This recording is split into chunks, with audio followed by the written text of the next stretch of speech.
What I love about my grandkids is when they come over to the house. We live up in Spring Branch. We got a little bit of elbow room up there. And so hide and go seek is great when you've got a little bit of a forest and you've got some land, right? It's just more fun that way. At least I think it is. I mean, I just get really a kick out of hiding behind a boulder or behind a tree and then scaring the daylights out of one of those guys. It just gives me so much joy in doing that. But for some reason, when the sun goes down, the grandkids don't like it so much. I'll hear some of the little ones say, I'm not going to go hide by myself. That is scary. And then those that it's their turn to go seek, they're going to say, I'm not going to go out there looking for you guys by myself. They get afraid of the dark. They're afraid of the dark. And it made me think back in my life as a kid, I was afraid of the dark too. One time leaving church, late one Wednesday night, I think it was, my uncle, the pastor, he said, Jimmy, I left my Bible on the pulpit. Here's the keys of the church. And again, it's dark now. Go get my Bible. Now see, even as a junior higher, I was a sinner. And so I felt that, you know what, if I died right now, I could go to hell. I mean, I probably didn't make my bed. I know I lied to my mom about stuff. I was dirty, rotten sinner. So I was afraid of the dark. And so when I opened up that door, you know, it's one of those older church and it creaked open.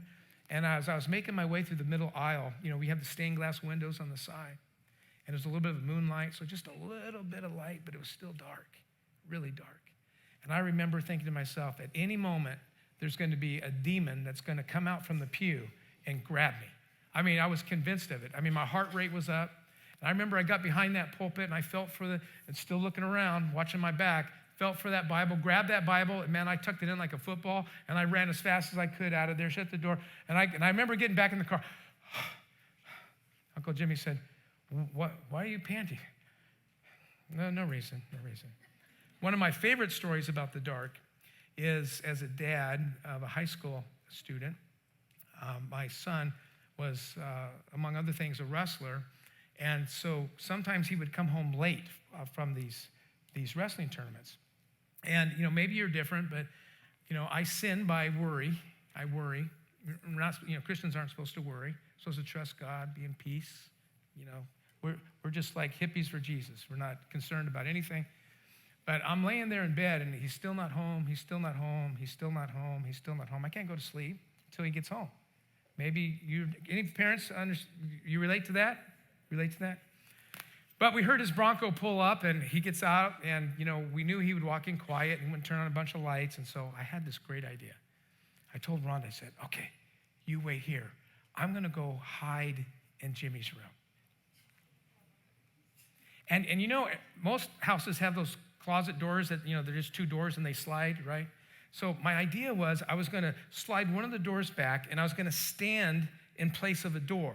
I wasn't going to go, gotcha, or boo. That's just too obvious. Everybody does that. I had to be a little more creative. I said, no, I'm just going to stand there because, I mean, it's dark. I'm just going to stand there, just like this. I mean, does that remind you of some of the scariest movies you've seen? Right?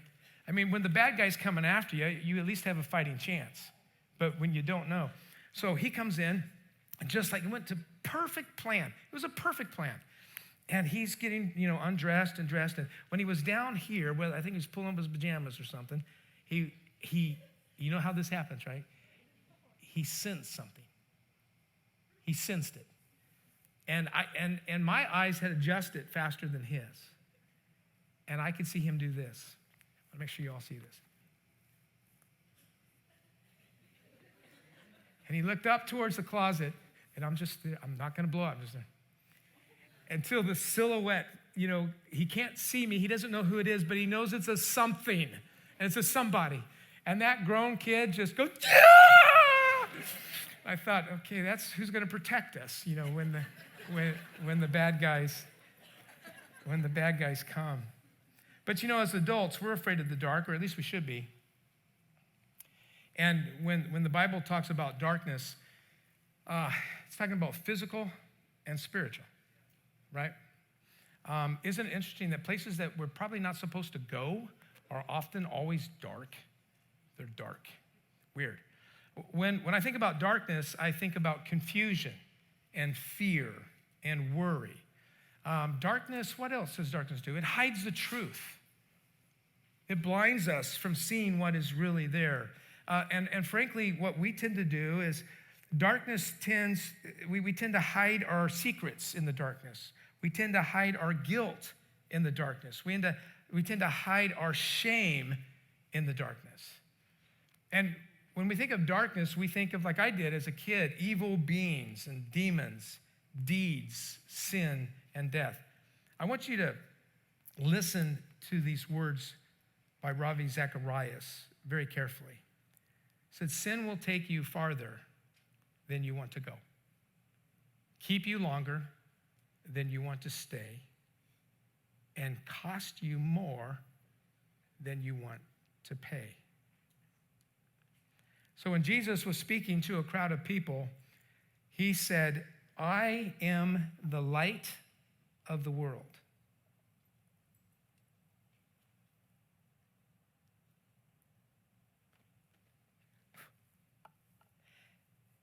And he was saying that, of course, almost 2,000 years ago to a people who didn't have electricity. They had candles at best. And they understood what Jesus was saying when he said, I am the light of the world. Now, I want you to think about it for a minute. But what does light do in contrast to the darkness? What does it do? Well, it does the opposite. It provides sight. What was once hidden, we can now see. It reveals the truth. That's what light does. But light also has a healing component. We say vitamin D, right? And it nourishes. Now, maybe you guys do what we did this winter, first time. We're kind of new to Texas, like 5 years or so we're still kind of learning stuff. But Rhonda brought in all of the potted plants in the house. So if you walk into our house today, it's kind of like a mini jungle. And you walk into one of the nooks, the dining nooks. I mean, there's beautiful flowers growing. It's amazing. You walk into our bedroom, you go through the palm trees, in there. It adds some interesting characteristics to things. And when we brought them in, all the plants were growing like this.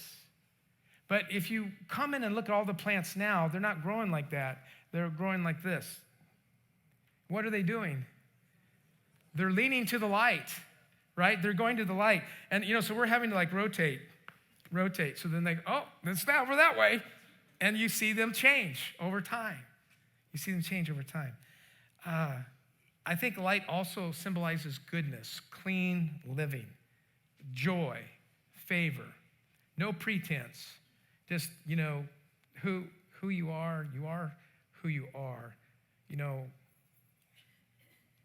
White teeth, great smile. And it also symbolizes eternal life. It symbolizes heaven.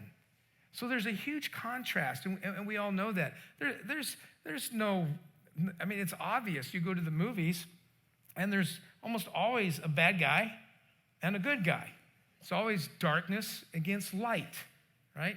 And if you have more than one kid, there's always a bad guy and a good guy. It's just a disagreement on who the bad guy is and who the good guy is. It's a contrast.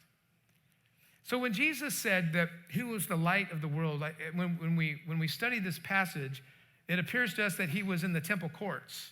And his illustration was all these candelabras that were behind him. And everyone appreciated that. And he stood in front of these candelabras and he said, I am the light of the world. And we'll get into that in a minute. But first, I want to take you on a biblical journey, if I could, real quickly. We're going to look at Colossians 1:15-17 to kind of describe a little bit in more detail what does Jesus mean by saying that he is the light of the world. Now, this author is Paul. And Paul, I love reading the words of Paul. He is a high IQ. He wordsmiths things in such a way that it grabs your attention. Plus, he was anti-Christ. He was probably the most anti-Christ person during the days of Christ. until he met the resurrected Christ. And of course, it changed the course of his life. So to me, that's an interesting character. He's got a great IQ. He's a very good communicator. And he has that kind of a life story. Here's what he says about Christ in Colossians 1:15-17. He said, Christ is the visible image of the invisible God. Well, that's light right there. Christ is the visible image of the invisible God.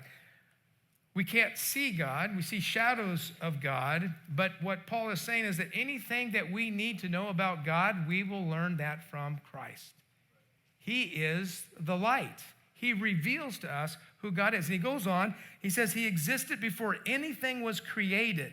He existed before anything was created. He existed before time. Time is a creation of God. He existed before anything was created and is supreme over all creation. For through him, through who? Through him, God created everything in the heavenly realms and on earth. What that means is that the Godhead, the Father, Son, and the Holy Spirit had the idea of creation, and it was delegated to Jesus as the artist, as the agent of creation. So when Mandy, my daughter, Mandy Sue, when she was only like 1 or 2, I used to, dads, do you ever do this? I would take my kids' hands, and they were just so amazing to me. You know, they're just so little and precious, and I would just look at them, you know, and the kids would kind of look at me with irritation, can I have my hand back? But I would look at their hands, and then I would often say to Mandy Sue, who made those hands? And she would say, well, God did. And I would say, yeah, God did. But Jesus actually brushed those fingers together. Jesus was the artist that gave you those hands. So then I would test her a week later and look at those hands. Who made those hands? And she would look at me. It was really interesting because God is so far beyond us.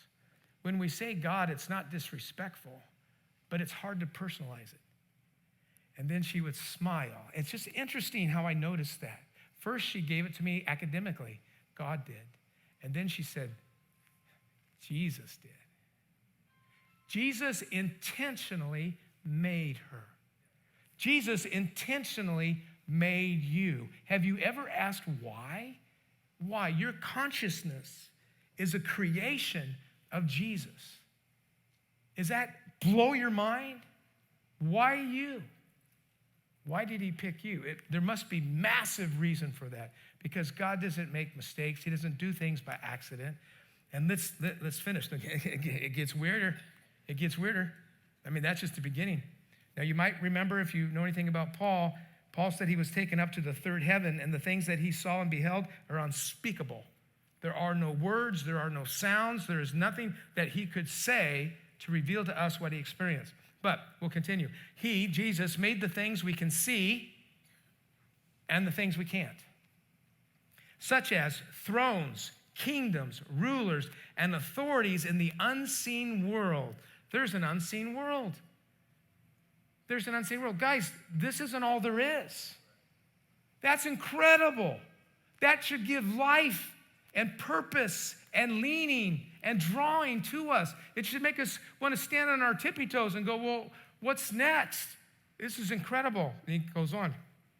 Such as thrones, kingdoms, rulers, and authorities in the unseen world. Everything was created through him as the artist and for him to delight in. He existed before anything else, and he holds all things, he holds all creation together. He's holding it together. Your heartbeat right now, he has made a conscious decision and is sustaining your heartbeat right now. You see why we get a little weird here at North Rock worshiping Jesus? It gets personal. The breath that I have right now, the ability that I have to rally with my family tonight for a party, it's a gift from Jesus. I don't take it for granted. I don't take it for granted because whatever this phase is in this life, it is to be treasured because it's preparation for something to come. What an incredible thing. The writer of Hebrews says it in a little different way. Hebrews 1:1-3 says, long ago, God spoke many times and in many ways to our ancestors through the prophets. Those were people that God would specially touch and give them words and sights and visions that the rest of us didn't get, but would speak for God, be the mouth of God. And now in these final days, he has spoken to us through his, who? His son. Through his what? Son. So the Bible calls 2023 the last days. He calls this time in which we live the final days. This is the final chapter. This is the final chapter of earth as we know it. This is it. This is the final chapter. And there's a climatic ending that is coming. And now in these final days, he has spoken to us through his son. God promised everything to the son as an inheritance. And through the son, he created the universe. The son, I love this word, radiates God's own glory and expresses the very character, or some translations, nature of God. And he sustains some things. Is that what it says? He sustains everything by the mighty power of his command. This is why Jesus did not leave us room to say, he's a lot like Gandhi. He's really cool, man. He's an awesome teacher. I can learn a lot from Jesus. But God? The claims that the Bible makes about Jesus, we have to make a decision on. Because they're not light claims. They're incredible claims. Let's go back to what Jesus said in John 8:12. That's where we started. But we're going to add the second part. It says, Jesus spoke to the people once more and said, I am the light of the world.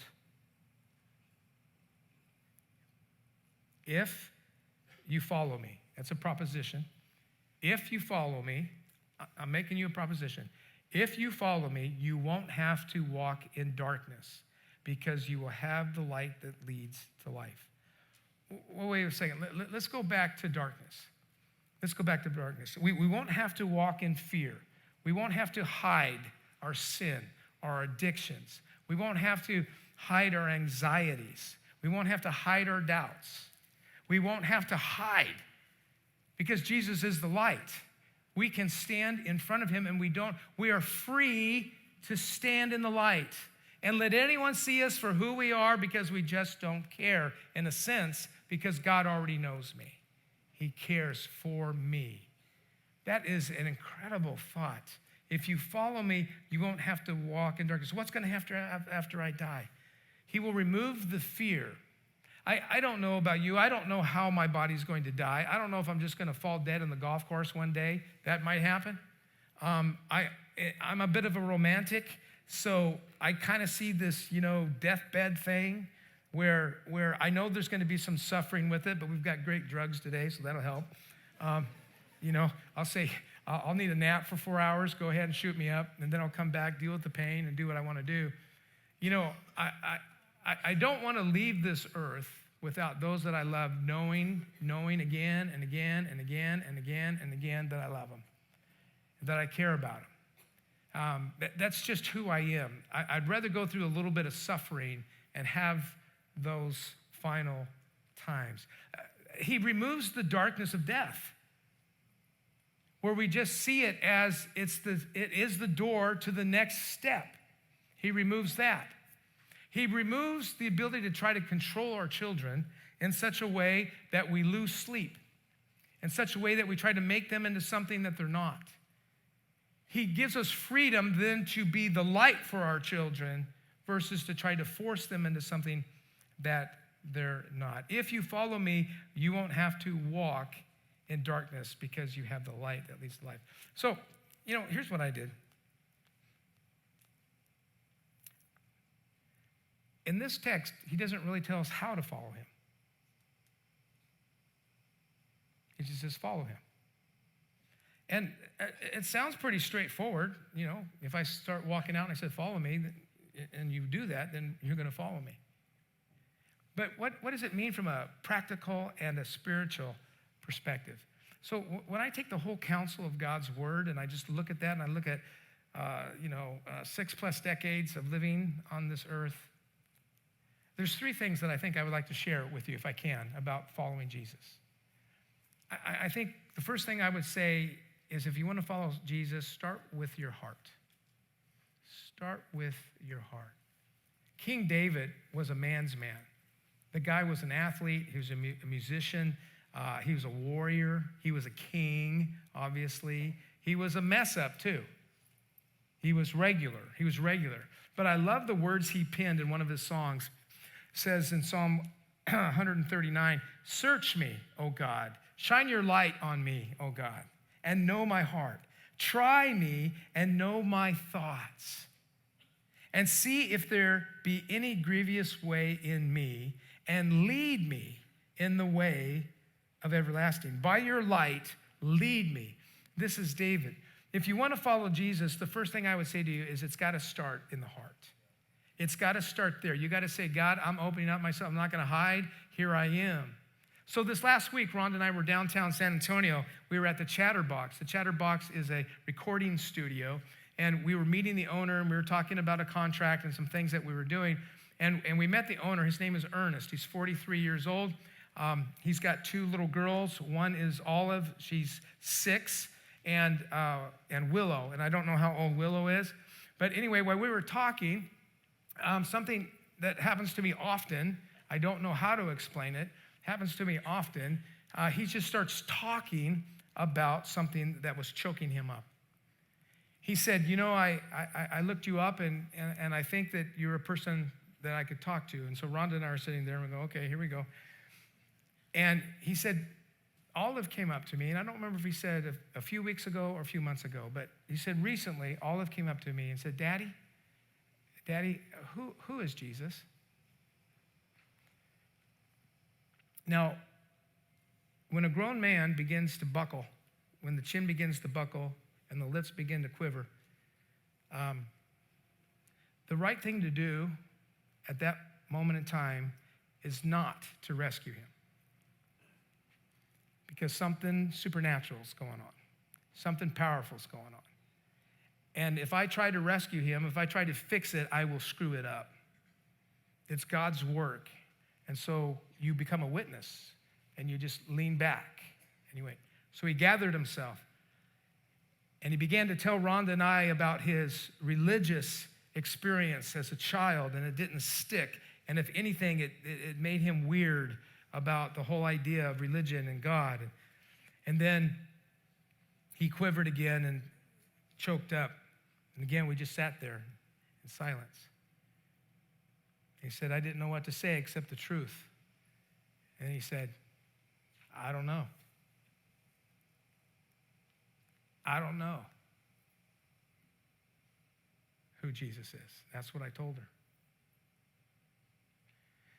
And he said he tried to recover by saying, but why don't we learn together? Why don't we find together? So he went out and bought some children's books about Jesus. And the 2 of them are reading through that book. Rhonda chastised me. Now remember, no offense to Rhonda, but she's a supervisor and felt I didn't handle it well. She didn't know why I didn't close the deal, right? I'm a pastor. That's what I'm supposed to do, close the deal. And I said, God's already closed the deal. I'm not going to westernize it.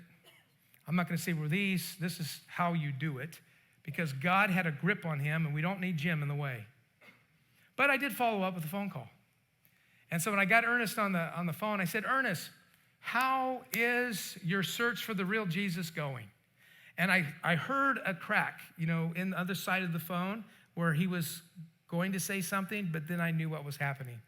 He's still in the jaws of Jesus, and you could hear him breaking down. He says, it's going really well. It's going really, really well. Then I said to him,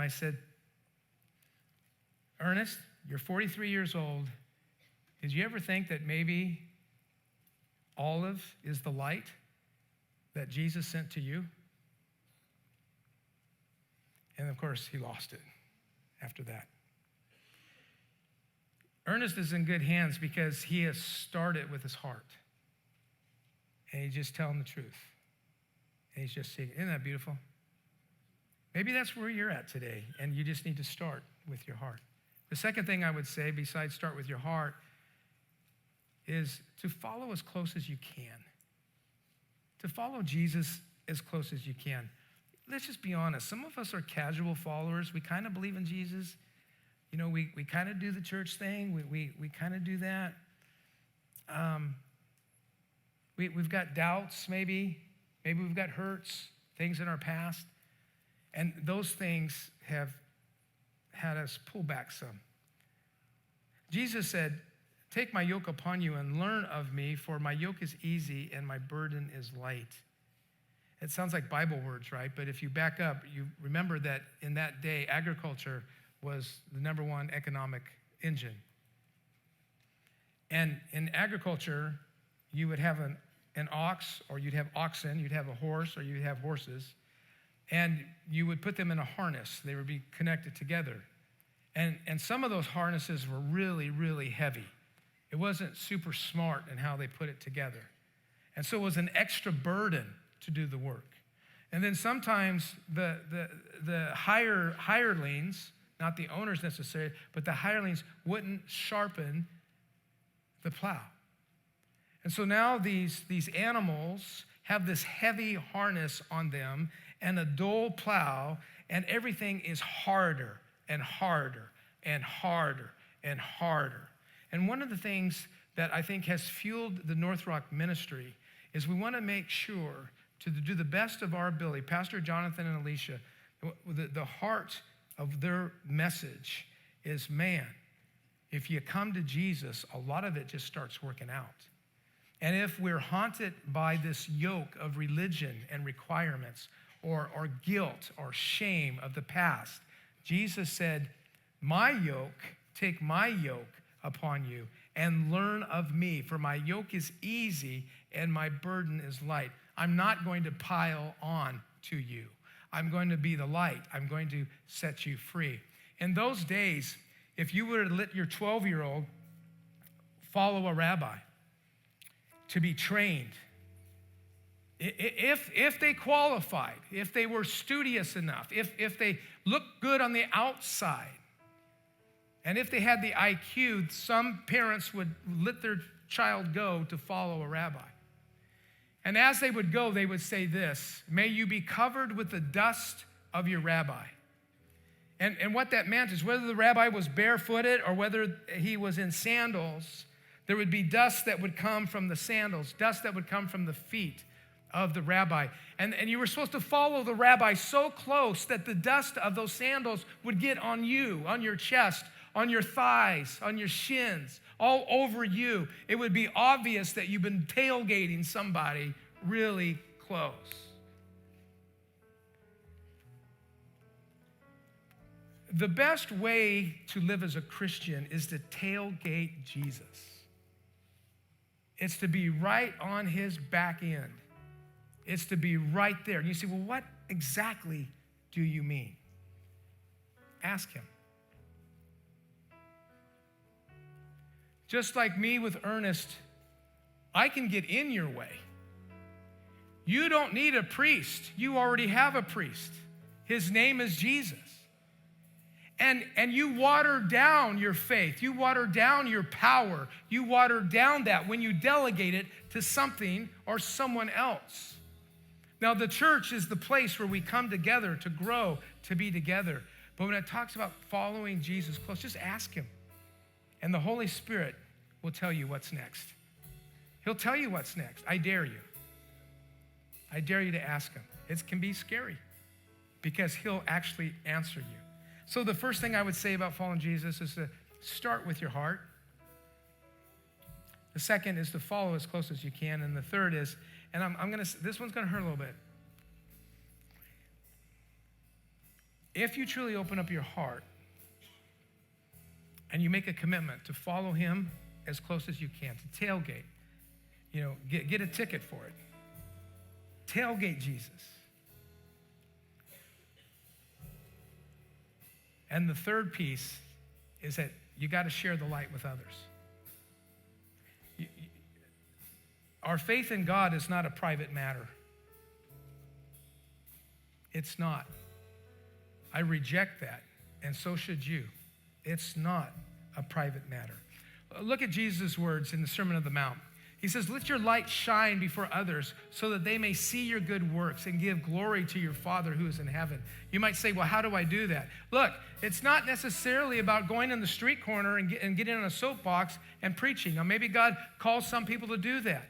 But what it really means is to how you run your business. Is it ethical? Is it honest? When you screw up, do you fix it?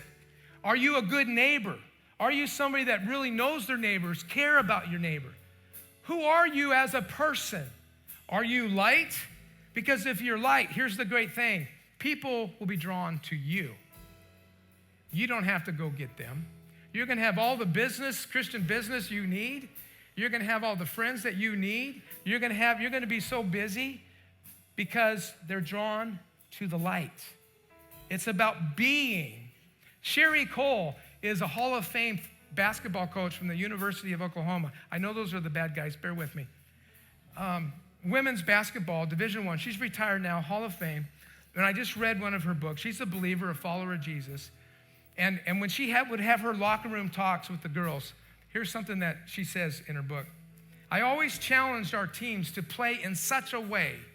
Now, if you know anything about athletics, rarely is the game won on the court or in the field in the moment. Mostly games are won in practice, in preparation. That's where games are won. That's when teams are turned around. That's when they get tested on the court. So here's what she says. I always challenged our teams to play in such a way that people walking to their cars when the game was over would say to themselves, I want to be a better me. I thought, man, that is a tall call for a basketball player. So then, out of curiosity, I went to YouTube and I found some of the games that she coached. It was incredible. These women were diving for every ball. They were high-fiving each other. When someone made a mistake, they weren't down on them. They lifted them up. They were respectful to the referees. Now, that right there takes the Holy Spirit. I have to admit, I have been red carded before. I have been kicked out of a game or two because I'm a stinking sinner. Isn't that a great goal? To live a life in such a way that we become light to others. Start with my heart. Follow him, tailgate him, and then be a light. Be a light in the way you live and the things that you do. Speaking of light, I want to share one more verse with you. Revelation 22:5. So in the next life, it will be dynamic. It's not going to be static. You're not going to be on a cloud with a harp. In God's original intention, he made work, and work is good. It's been made harder because of sin, but work is a good thing. We're going to grow. We're going to learn. We're going to be doing stuff. We're going to be building stuff. The Bible doesn't tell us everything we want to know about heaven, but look at this. In Revelation 22:5, it says, and night will be no more. They will need no light of lamp or sun, for the Lord God will be their light, and they will reign forever and ever. Jesus is the light, just like he said. Let's bow together. Can we pray? Lord, thank you for everybody here today. You know, because you are the light. You shine in each of our hearts and our souls. Those that are sitting at Bulverde, those of you that are sitting at Midtown, those of you that are Stone Oak, God sees us right where we're at. And we can be grateful for that because he still loves us. He cares about us. He wants to lead us in the light. So God, help us to do that. Help us to start with our heart, to tailgate you the best we can, and then to be available and be a light to others. I'm wondering today, whether it be at any of our campuses, is there somebody here today, I'm sure there is, I know there is, where you're ready to make that commitment to follow Jesus in a way that you've never done before. Maybe it's to rededicate, to start all over, to get a fresh start, or maybe it's the first time where you say, now this is a Jesus that I want to follow and I'm willing to give my life to. I would like to pray for you, but in order to know who I'm praying for, if you would just throw your hand up and say, yep, that's me. That represents me today. Thank you. Yeah, just keep them up. Can you keep them up, please? Bulverde, Midtown. Folks, just hold those up for me just a little bit, just so I can make sure I see everybody who's raising their hand. Wonderful, wonderful. Bulverde, Midtown. Just keep them up. Father, thank you so much that you are sent your son, Jesus, for us. Lord, for those who have raised their hands and those who haven't, those that are responding with their heart. Say, God, see our heart. God, forgive us for our sins. Come into our life. Give us a new life, a fresh perspective. Help us realize that, Jesus, you are willing to, you are worthy to serve. You're worthy for us to live for and to honor in everything that we do. Give me a fresh start today. Fill me with your Spirit, God. Help me move out from here new. In Jesus' name, everyone said, amen. Hey, let's give a hand to those who raised their hands, started that.